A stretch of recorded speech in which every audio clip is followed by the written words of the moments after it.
Hi everyone, welcome back to channel Rasayan Dunia. So in this video we are going to discuss about the Ziegler-Natta catalyst. इससे previous video में हमने पढ़ा था about low density polyethylene and high density polyethylene. तो high density polyethylene जो होता है उसके synthesis में हमने इससे previous video में पढ़ा था कि Ziegler-Natta catalyst नाम की कोई चीज होती है जिसकी वजह से हम high density polyethylene को synthesize कर सकते हैं. इस वाले वीडियो में हम देखने वाले हैं कि Ziegler-Natta catalyst क्या होता है, Ziegler-Natta catalyst की mechanism क्या होती है to synthesize polyethylene, to synthesize high density polyethylene. और we can say that Ziegler Natta catalyst का इंपॉर्टेंस क्या रहा है पॉलीमर केमिस्ट्री में जिसकी वजह से उसको नोबेल प्राइज तक मिला. तो ये सारी चीजें हम इस वाले वीडियो में डिस्कस करने वाले हैं. तो सबसे पहली चीज यहाँ से क्वेश्चन किस टाइप से पूछा जाता है, तो कई बार तो देखिए यहाँ से कुछ कॉम्पिटिटिव एग्जाम्स में भी या फिर आपका जो बीएससी के एग्जाम्स होते हैं उनमें भी इवन यही क्वेश्चन पूछ लिया जाता है, what is Ziegler Natta catalyst. जिगलर-नाटा catalyst क्या होता है. तो जिगलर-नाटा कैटलिस्ट की यदि हम बात करें तो ये दो कंपाउंड्स का मिक्सचर होता है. एक आपका होता है टाइटेनियम टेट्राक्लोराइड और दूसरा आपका होता है ट्राई इथाइल एल्यूमिनियम. दो कंपाउंड्स का जो मिक्सचर होता है just simple titanium tetrachloride and triethyl aluminium का जो मिक्सचर होता है उसी को हम क्या बोल रहे होते हैं, जिगलर-नाटा कैटलिस्ट बोल रहे होते हैं. इसकी जो ज्योमेट्री है वो ऑक्टाहेड्रल होती है और इसकी ऑक्टाहेड्रल ज्योमेट्री में बोलने से कुछ समझ नहीं आएगा, चलिए लिख के बताती हूँ. देखिए यहाँ से स्टार्ट करते हैं. First question is what is Ziegler Natta catalyst. तो जिगलर-नाटा कैटलिस्ट की यदि मैं बात करूं तो यहां से मैं क्या सभी बात करते हैं TiCl4 प्लस AlC2H5 का whole thrice is known as ZNC. Ziegler Natta catalyst को मैं बार बार पूरा बड़ा नहीं लिखूंगी, इसे मैं शॉर्ट में ही लिखूंगी ZNC, जिगलर-नाटा कैटलिस्ट. ओके, ये क्या होता है आपका titanium tetrachloride.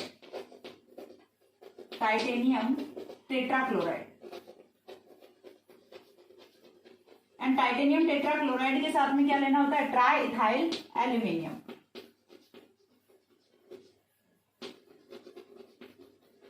So you can write the mixture of titanium tetrachloride and triethyl aluminium is known as Ziegler Natta catalyst. अब यदि हम बात करें इसकी स्ट्रक्चर की, जिगलर-नाटा कैटलिस्ट की स्ट्रक्चर कैसी होती है, ज्योमेट्री कैसी होती है, तो टाइटेनियम है वो यहाँ पे, टाइटेनियम जो मेटल है वो यहाँ पे आपका सेंट्रल मेटल एटम होता है. ठीक है, उसके बाद इसकी चार पोजीशंस हैं. इस पे क्या होते हैं, इस वाली पोजीशन, इस वाली पोजीशन, इस वाली पोजीशन और इस वाली पोजीशन पे क्या होते हैं, क्लोराइड्स होते हैं. ये आपको लगाना जरूरी नहीं होता, ऑलरेडी अंडरस्टूड होता है कि यहाँ पे क्लोराइड्स ही होते हैं. इसकी जो एक साइड होती है, जो फिफ्थ साइड होती है, उस पे क्या होता है, इथाइल ग्रुप लगा होता है. ठीक है, फिफ्थ साइड पे क्या लगा होता है, इथाइल ग्रुप लगा होता है. और यहाँ से जो एक साइड होती है ये वैकेंट होती है जिसे हम वैकेंट साइट मेंशन करते हैं. और इसी वैकेंट साइट से क्या होता है, पॉलीमराइजेशन वो स्टार्ट होता है. ठीक है, इसी वैकेंट साइट की वजह से पॉलीमराइजेशन स्टार्ट होता है जहां पे कोऑर्डिनेशन बॉन्ड बनाता है कोई भी एथीन मॉलिक्यूल की. इसका मैकेनिज्म है वो हम समझते हैं. ठीक है, तो यहाँ से ये ऑक्टाहेड्रल ज्योमेट्री में होता है, लेकिन ये वाला जो एक साइड है ये वैकेंट होता है. इन चार पे क्लोराइड्स होते हैं जिनको आपको लगाने की कोई नीड नहीं होती. तो ये आपका क्या होता है, ZNC होता है, जिगलर-नाटा कैटलिस्ट होता है. यहाँ पे क्या होता है आपका, ये इथाइल ग्रुप होता है. ये जो वैकेंट साइट होती है इस पे कोई भी एथीन मॉलिक्यूल, कोई भी इथाइलिन मॉलिक्यूल कैसे आके जुड़ता है, कोऑर्डिनेशन बॉन्ड से आके जुड़ता है. एंड दैट्स व्हाई हम जो जिगलर-नाटा कैटलिस्ट से जो पॉलीमराइजेशन करते हैं उसे क्या बोलते हैं, कोऑर्डिनेशन पॉलीमराइजेशन भी बोल देते हैं. ठीक है, इसे क्या बोल देते हैं, कोऑर्डिनेशन पॉलीमराइजेशन भी बोल देते हैं. Coordination polymerization. तो क्वेश्चन ये भी पूछा जा सकता है व्हाट इज कोऑर्डिनेशन पॉलीमराइजेशन. तो उसमें भी आपको सेम ही आंसर लिखना होता है, ये the mechanism of coordination polymerization. तो आपको जिगलर-नाटा कैटलिस्ट यूज करके क्या कराना होता है, पॉलीमराइजेशन कराना होता है. ओके, तो देखिए यहाँ से नेक्स्ट हम क्या देखेंगे, मैकेनिज्म देखेंगे. मैकेनिज्म की यदि हम बात करें तो यहाँ से हम क्या सिंथेसाइज करेंगे, पॉलीएथीन सिंथेसाइज करेंगे. और पॉलीएथीन को सिंथेसाइज करने के लिए अगेन सेम ये वाली रिएक्शन है, ये भी कितने स्टेप्स में होती है, 3 स्टेप्स में होती है. Chain initiation step, chain propagation step and chain termination step. तो देखिए मैं आपको स्टेप वाइज बताती हूँ. तो मैकेनिज्म की यदि हम बात करें तो 3 स्टेप मैकेनिज्म होता है. 3 स्टेप मैकेनिज्म होता है. इसे आप यदि 1 स्टेप में भी लिखते हैं देन चलता है, इतना कोई इश्यू नहीं है. बट फिर भी two good way of representation आप इसे 3 स्टेप मैकेनिज्म भी शो कर सकते हैं. ठीक है, first one is chain initiation step. तो चैन इनिशिएशन स्टेप में आपका होता क्या है, देखिए चैन इनिशिएशन स्टेप में क्या होता है, सिंपल सा कि स्टार्टिंग हमें किससे करनी है, जिगलर-नाटा कैटलिस्ट से करनी है। तो हमें सबसे पहले क्या चाहिए, हमारा जिगलर-नाटा कैटलिस्ट चाहिए। ठीक है, ये हमारे पास में है जिगलर-नाटा कैटलिस्ट। इसके साथ में हमें क्या लेना है, एथीन लेना है, CS2 डबल बॉन्ड CS2। अब एथीन का जो डबल बॉन्ड है, ये जो पाई बॉन्ड है, यहाँ पे जो वैकेंट साइड थी, वैकेंट साइड को मैं BC लिख दूं। ठीक है, वैकेंट साइड को मैं किससे मेंशन कर रही हूँ, BC से मेंशन कर रही हूँ। यहाँ पे जो ये वाले पाई बॉन्ड्स हैं, ये इस वाली वैकेंट साइड पे आके कोऑर्डिनेशन बॉन्ड की फॉर्मेशन करेंगे। कैसे करेंगे, देखिए यहाँ से TI और देन यहाँ से ये वाली 4 साइड्स हैं, इनको आपको ऑलरेडी ऐसे ही रखना है क्योंकि अंडरस्टूड होता है यहाँ पे क्लोराइड्स प्रेजेंट है। ये वाला आपका C2H5 हो गया। ठीक है, C2H5 एज इट इज हो गया। अब ये वाली जो साइड अभी तक हमने वैकेंट साइड रखी हुई थी, यहाँ पे कौन आके जुड़ गया, आपका एथीन मॉलिक्यूल आके जुड़ गया। और एथीन मॉलिक्यूल वो किससे जुड़ा है, कोऑर्डिनेशन बॉन्ड से जुड़ा है। एथीन मॉलिक्यूल वो किससे जुड़ा है, कोऑर्डिनेशन बॉन्ड से जुड़ा है। और इसीलिए हम इसे क्या बोलते हैं, कोऑर्डिनेशन पॉलीमराइजेशन बोलते हैं। अब जैसे ही एथीन मॉलिक्यूल कोऑर्डिनेशन बॉन्ड से जुड़ा है, तो नेक्स्ट इससे नेक्स्ट क्या होता है कि अब यहाँ पे तो रिएक्शन नहीं रुक जाती। अब एक एथीन तो कोऑर्डिनेशन बॉन्ड से जुड़ गया, लेकिन अब बाकी के जो एथीन्स आएंगे वो कैसे जुड़ेंगे। ठीक है, बाकी के जो एथीन्स हैं वो कैसे जुड़ेंगे, तो हमें क्या करना है, जैसे ही नेक्स्ट मॉलिक्यूल ऑफ एथीन आएगा, ठीक है, जैसे ही नेक्स्ट मॉलिक्यूल ऑफ एथीन आएगा रिएक्शन में, CS2 डबल बॉन्ड CS2, तो यहाँ पे जो कोऑर्डिनेशन बॉन्ड से एथीन जुड़ा था वो इस वाली साइड पे इंसर्ट कर जाएगा। ठीक है, इस वाली साइड पे क्या कर जाएगा, इंसर्ट कर जाएगा। इंसर्शन इसका हो जाएगा। कैसे होता है इंसर्शन, देखिए यहाँ से तो सिंपल सा है। अभी तक यहाँ पे इस वाली साइड पे कौन था, C2H5, तो टाइटेनियम और C2H5 के बीच में ये वाला जो मॉलिक्यूल है ये इंसर्ट करेगा। तो कैसे करेगा, देखिए CS2 single bond CS2 C2H5 हो गया ना इंसर्शन। जैसे ही इंसर्शन होता है, सॉरी बाद में आएगा ये वाला, जैसे इंसर्शन होता है तो अगेन यहाँ से क्या हो जाता है, साइट है वो वैकेंट हो जाती है। ठीक है, अगेन यहाँ से ये वाली साइट है ये वैकेंट हो जाती है। तो यहाँ पे पॉलीमराइजेशन का जो प्रोसेस है वो स्टार्ट हो चुका है। ठीक है, रिएक्शन है वो इनिशिएट हो चुकी है। अब नेक्स्ट स्टेप हम क्या करेंगे, यहाँ से चैन प्रोपोगेशन स्टेप करेंगे। ठीक है, चैन प्रोपोगेशन स्टेप में क्या होगा, देखिए बताती हूँ आपको। Chain propagation step, second is chain propagation step.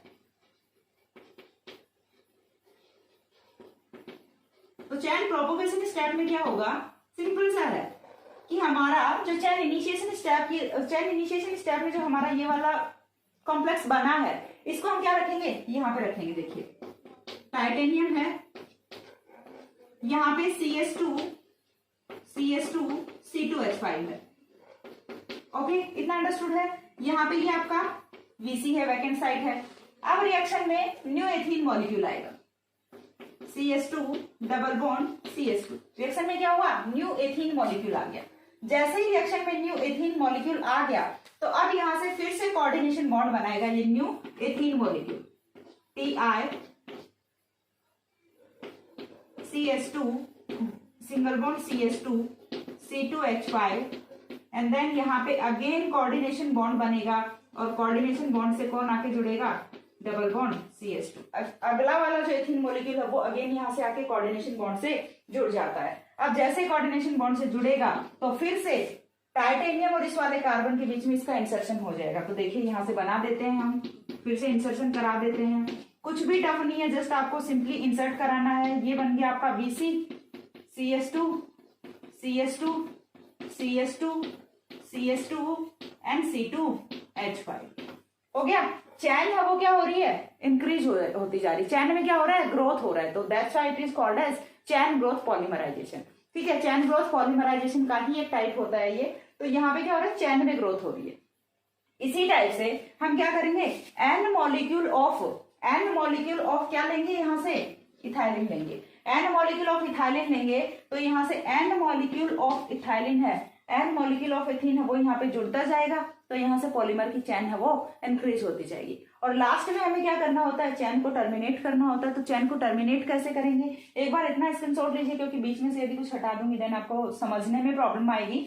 तो जस्ट आपको क्या करना है, यहाँ से देखिए अगेन एक बार बता देती हूँ। सिंपल, आपको सबसे पहले वैकेंट साइड पे इथाइलिन जो मॉलिक्यूल होता है, एथीन जो मॉलिक्यूल होता है, इसको कोऑर्डिनेशन बॉन्ड से यहाँ पे जोड़ना होता है। देन इसका इंसर्शन कराना होता है in between titanium and ethyl molecule. ठीक है, in between titanium and ethyl molecule. जैसे इंसर्शन होता है अगेन वैकेंट साइट रेडी हो जाती है, इस वैकेंट साइट पे न्यू जो आपका इथाइलिन मॉलिक्यूल है वो आता है, फिर से वैकेंट साइट फिर से यहाँ पे इंसर्शन होता है, फिर से वैकेंट साइट रेडी हो जाती है, फिर से न्यू मॉलिक्यूल आता है और इसी टाइप से चेन ग्रोथ वो चलती रहती है। और जब हमें रिएक्शन को स्टॉप करना होता है, टर्मिनेट करना होता है, तो उस वाले केस में हम क्या करते हैं, H पॉजिटिव इसमें डाल देते हैं, रिएक्शन आपकी टर्मिनेट हो जाती है, ZNC आपका जिगलर नाटा कैटलिस्ट अलग हो जाता है और पॉलीमर चेन है वो आपकी अलग हो जाती है। तो कैसे होता है देखिए मैं आपको यहाँ से बताती हूँ, पहले एक बार आप इतना स्क्रीनशॉट लीजिए।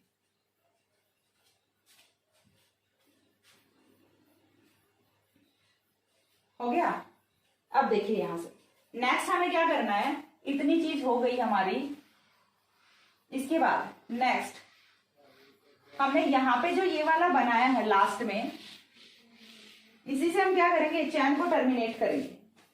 ठीक है, third step is chain termination step.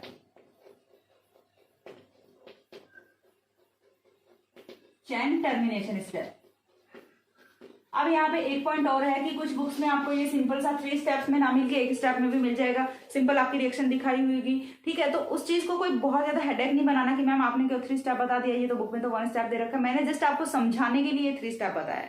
ठीक है, मैंने जस्ट आपको समझाने के लिए कि आपको अच्छे से समझ आए, आपका जो वे ऑफ रिप्रेजेंटेशन है वो अच्छा हो, इसीलिए मैंने आपको इसे 3 स्टेप रिएक्शन बताया। तो बहुत ज्यादा माइंड में कॉम्प्लेक्सिटी नहीं लानी कि कौन सा सही है कौन सा गलत है, सब सही है, बुक वाला भी सही है, ये वाला भी सही है, गलत नहीं पढ़ा रही हूँ। बस आप माइंड में इतनी चीज रखिए कि गलत आपको नहीं पढ़ाया जा रहा है यहाँ पे।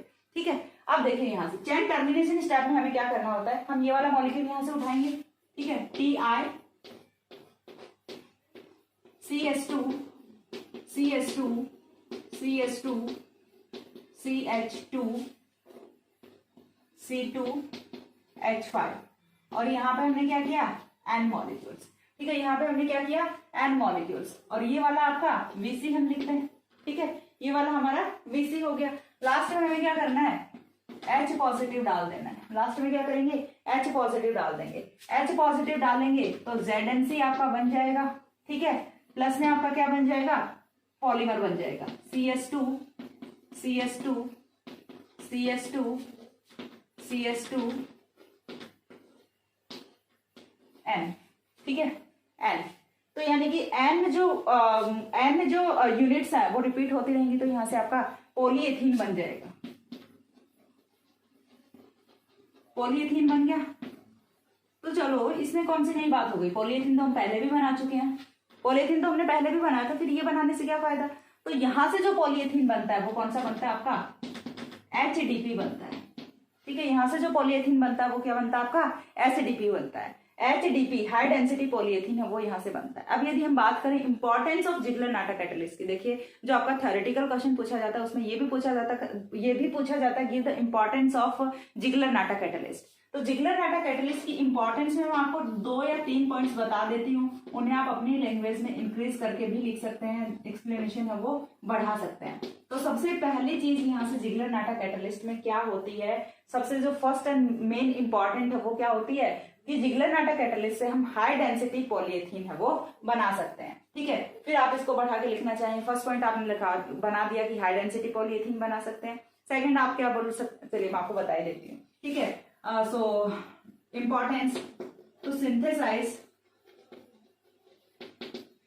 हाई डेंसिटी पॉलीएथीन, HDP ही लिखूंगी मैं इसको, high density polyethylene. Second one is to synthesise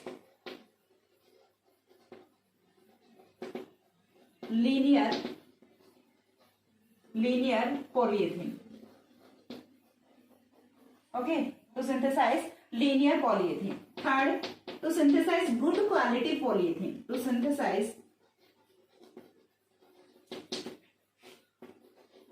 good quality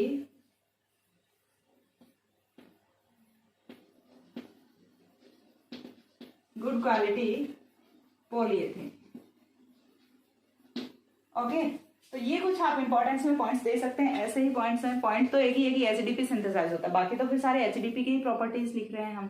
ठीक है, तो ये होता है आपका जिगलर नाटा कैटलिस्ट, और जिगलर नाटा कैटलिस्ट है उससे बहुत ही कम प्रेशर पे हम HDP हाई डेंसिटी पॉलीएथीन सिंथेसाइज कर सकते हैं, इसीलिए इसको नोबेल प्राइज दिया गया था। ये मैंने प्रीवियस वीडियो में भी बताया था। तो आज का वीडियो करते हैं यहीं पे खत्म। इसके बाद हम स्टार्ट करेंगे कुछ important examples of addition polymerization, यानी कि एडिशन पॉलीमराइजेशन से कौन कौन से ऐसे सिंपल पॉलीमर्स हैं जिनका सिंथेसिस हम कर सकते हैं, वो हम स्टार्ट करेंगे। कुछ आई थिंक 5 या 6 हैं आपके पॉलीमर्स जिनका हम सिंथेसिस देखेंगे। उसके बाद नेक्स्ट हम कंडेंसेशन पॉलीमराइजेशन स्टार्ट करेंगे। जितना जल्दी हो सकेगा पॉसिबल कंप्लीट कराने का ट्राई करती हूँ। वीडियोस आपको बहुत टाइम बाद ही मिलेंगी, क्योंकि मैं एक साथ में वीडियोस रिकॉर्ड करके रख रही हूँ, देन मैं सिलसिले जाके अपना अपलोड करती रहूंगी। ओके, सो ये आपका जिगलर नाटा कैटलिस्ट हो गया यहाँ से। आज का वीडियो करते हैं यहीं पे खत्म। नेक्स्ट मिलते हैं दूसरे वीडियो में, तब तक के लिए सी या, have a good day, thanks for watching.